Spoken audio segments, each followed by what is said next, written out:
Hello दोस्तों, how are you? This side Gurcharan. तो एक company Shri Ram transport finance company है के नतीजे आ चुके हैं। 14 जून को इसके नतीजे पेश हुए थे, तो उसके बारे में थोड़ा डिस्कस करूंगा आपसे। और नतीजे जो आए हैं, इसका रिजल्ट आया काफ़ी 50% डाउन आया रिजल्ट। मतलब कि आप देख सकते हो, आपको दिखाता हूँ यहाँ पे। Net profit fell 50% to 320 crore तक इसका प्रॉफिट आया है। मतलब जून 2019 में जो प्रॉफिट था 600 करोड़ के आसपास होगा, तो 50% गिर चुका है। तो इसके बारे में डिस्कस करूंगा आपसे, और दिखाऊंगा क्या टारगेट होगा, क्या सपोर्ट है, कहाँ पे आपको बाय करना है या आपको होल्ड करना है या निकल जाना है। उसके बारे में डिस्कस करेंगे। ये काफ़ी अच्छी एनबीएफसी कंपनी है। मतलब किसी टाइम पे 1600 रुपये भी शेयर ट्रेड किया करता था। अभी इसका रेट गिर गिर के 680, 650 के पास, 450 के पास भी आया था। अभी मतलब total assets under management as on June 2020 stood 1.12 lakh as compared with 1.06 lakh crore year ago. It said 50% decline हुआ। बट इसमें एक चीज़ मैं आपको दिखाऊंगा जो गौर करने वाली है।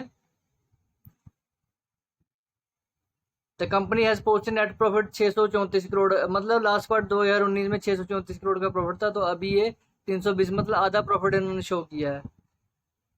हाउएवर टोटल इनकम एनबीएफसी रोज, जो इनकी आमदन बढ़ी है, आप इस चीज़ को इग्नोर मत करो। इसकी जो सेल्स है वो बढ़ी है, 4,144 करोड़ आई है। पहले ये 4,031 करोड़ थी जून 2019 में। तो मतलब कहीं ना कहीं सेल बढ़ी है, प्रॉफिट आधा हो गया, कोई दिक्कत वाली बात नहीं, वो उसका भी मैं आपको बताऊंगा। टोटल एसेट्स अंडर मैनेजमेंट ये भी बढ़े हैं 1.12 लाख से। The Shriram group has presence in consumer finance. Consumer finance का काम है इनका लाइफ इंश्योरेंस का, जनरल इंश्योरेंस का, स्टॉक ब्रोकिंग, डिस्ट्रीब्यूशन बिजनेस, ऐसे कई कामों में आपको पता ही है इसका काम क्या, डाइवर्सिफाइड काम है इनका। इसका बिजनेस वही सक्सेसफुल है जो मतलब डाइवर्सिफाइड हो। आप एक प्रोडक्ट के सिर पे बैठे रहोगे तो आपका काम नहीं चलेगा, आपको तरह तरह के प्रोडक्ट रखने पड़ेंगे अपनी सेल बढ़ाने के लिए। Share of the HDFC on Thursday close 5 point, मतलब गिर डाउन 50% डाउन आया, तो आपको पता ही है 14-15 रुपये शेयर गिर गया है। श्रीराम कंसोलिडेटेड जून 2020 नेट सेल्स एट 4,140 करोड़ इनकी नेट सेल आई है, 2.5% अप है। सेल जो है 2% से अप है जून 2019 के मुकाबले में। क्वार्टरली नेट प्रॉफिट ये आधा रह गया, मैंने आपको ये दिखाई दिया है।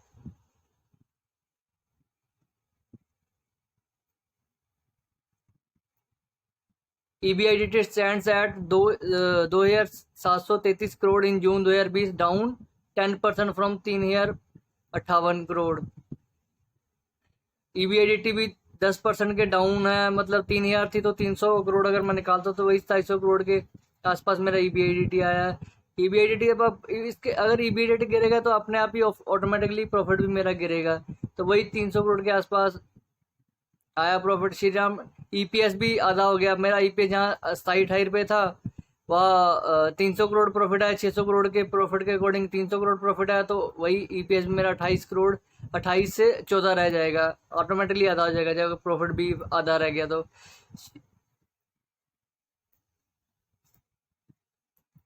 ये तो थी कमेंट्री इनकी।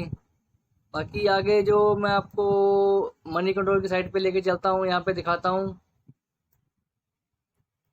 ये इनके क्वार्टरली नतीजे है, कंसोलिडेटेड नतीजे। आप खुद देखो, इस शेयर को मैं वैसे भी देखो, 4,000 करोड़ मेरी सेल है, फिर 4,200 करोड़, 4,200, 4,100, अभी 4,100 करोड़ कांस्टेंट सेल चल रही है इनकी 4,000 करोड़ के पास। मतलब एक बैलेंस बनाया हुआ है इन्होंने भाई, इतने इतने तक कंपनी रखा हुआ कि मेरा टारगेट है इतना, मैंने 4,000 करोड़ आसपास अचीव करना ही करना है। एमएनसी कंपनी होती है ऐसे ही काम करती है, उन्होंने एक फिक्स टारगेट रखा होता है, तो वो अचीव करती ही करती हैं। एंड में आकर अपना जो ईयर एंड का सेल्स का टारगेट होता है, तो मतलब 4,050 करोड़, 4,050 करोड़ मेरी सेल थी, अभी मेरी 4140 करोड़ सेल आई, तो मेरी सेल बढ़ी है। तो इसमें आगे देखो खर्चे देखो कम हुए हैं, आगे क्या एम्प्लॉय कॉस्ट कम है, 233 करोड़ थी अभी 199 करोड़ है। बाकी डेप्रिसिएशन तो उतनी ही है। और देखो यहाँ पे मेन चुकाने वाली बात है, प्रोविजन देखो आप, प्रोविजन कंटिन्यूसी 1064 करोड़ प्रोविजन कर दी इन्होंने। पहले मेरी प्रोविजन थी 560 करोड़, अभी मैंने 100 मतलब टोटल 500 करोड़ की प्रोविजन मैंने बढ़ा दी है। इसी की वजह से मेरा प्रॉफिट कम। अगर ये 500 करोड़ में प्रॉफिट में लेके जाता तो सिंपली आप बात समझ सकते हो, 300 करोड़ से प्लस 500 करोड़ करता मैं, तो मेरा 800 करोड़ का प्रॉफिट आना था। बहुत शानदार नतीजे आने थे। सिंपली इन्होंने प्रोविजनिंग बढ़ा दी इन्होंने, तो प्रोविजन की वजह से मेरा जो प्रॉफिट है वो गिरा है। आप इस चीज़ को इग्नोर मत करो। प्रोविजन एनबीएफसी या बैंक वगैरह हमेशा रखते ही रखते हैं, या कंज्यूमर बेस्ड कंपनी होती है वो एक्सेप्शनल आइटम में डाल देती हैं। इनका काम होता है ये प्रोविजनिंग में सारा डाल देते हैं।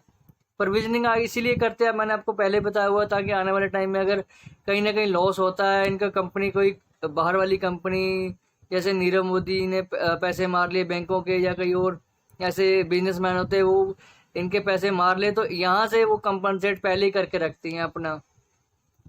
तो 500 करोड़ की एक्स्ट्रा इन्होंने प्रोविजन दी हुई है। और प्रॉफिट जो मेरा बच गया, पहले यहाँ 3000 करोड़ था जून 2019 में, अभी ये 2694 करोड़ रह गया। अब before interest and exceptional item etcetera 2600 crore, वही 500 करोड़ का फर्क पड़ गया। नीचे आओ, नीचे आओ, फिर आके देखो प्रॉफिट एंड लॉस, ये मेरा बच गया एंड में 320 करोड़ बच गया। पहले मेरा 634 करोड़ था, यही मैंने आपको दिखाया है। प्रॉफिट तो मेरा आधा रह ही जाएगा अगर, या इसमें मैं अगर 320 में अगर मैं 500 करोड़ जोड़ता हूँ, सिंपल सी बात है, तो मेरा प्रॉफिट आना था 800 करोड़ का। तो वही इन्होंने यहाँ पे प्रोविजनिंग रख दी है, जिसकी वजह मैं इस नतीजे को, क्योंकि मेरी सेल भी बढ़ी है, मैं नतीजे को बिल्कुल भी बुरा नतीजा नहीं मानूंगा। दूसरा पॉइंट इसमें चौंकने वाला पॉइंट ये है, आप खुद चौंकाने वाला पॉइंट देखो। मेरा जो मार्च में प्रॉफिट था 223 करोड़ था, अभी मेरा प्रॉफिट ही सिंपल 500 करोड़ की प्रोविजन रखने के बाद भी मेरा 320 करोड़ प्रॉफिट आया। तो सिंपली आप खुद जज कर सकते हो, मार्च 2020 के मुकाबले में मेरा प्रॉफिट 320 करोड़ आया है। कहीं ना कहीं उसके मुकाबले में अगर आप मानो तो 100 करोड़ का कम से कम फायदा हुआ इनको, 100 करोड़ का।